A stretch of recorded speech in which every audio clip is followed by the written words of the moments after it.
The hotel was one of the projects. Of course, accommodation, as we all know, is very important for the holding of summits.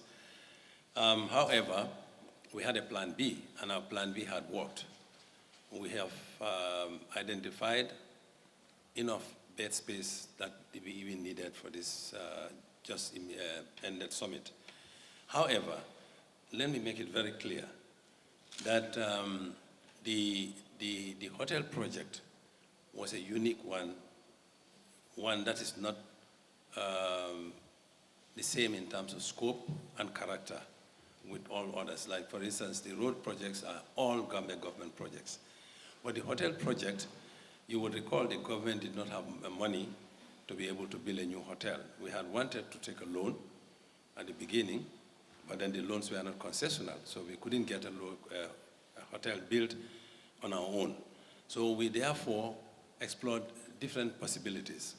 And one of the possibilities that was identified was a PPP, public-private partnership, where we had 100% equity, but 90% of the equity was supposed to have been provided by a concessionaire. And then 10% of the equity, which is the land, was contributed by the Gambia government. So therefore, we created what is called an SPV, Special Purpose Vehicle. In economic terms or in business terms, that means a company. And that company is neither government 100% nor belonging entirely to the concessionaire. So we had a joint partnership, and we created a company called IMOGAM. IMOLAN is the concessionaire. GAM means Gambia.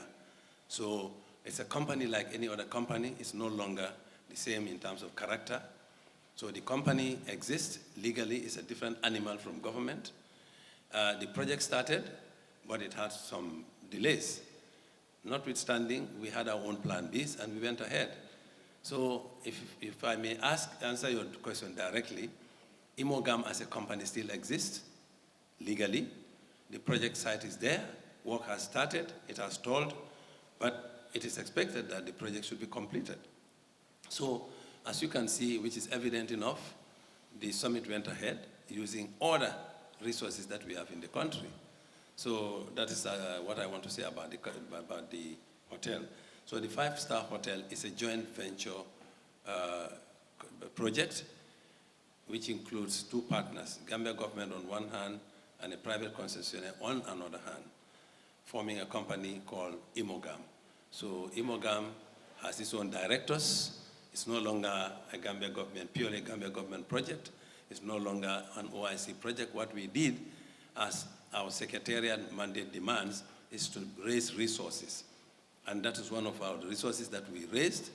So it's a completely independent legal animal that has nothing to do with us in particular. So it's a company, it has directors. So if anybody wishes to know anything about that company, I think the best thing would be talk to the board of directors of that company.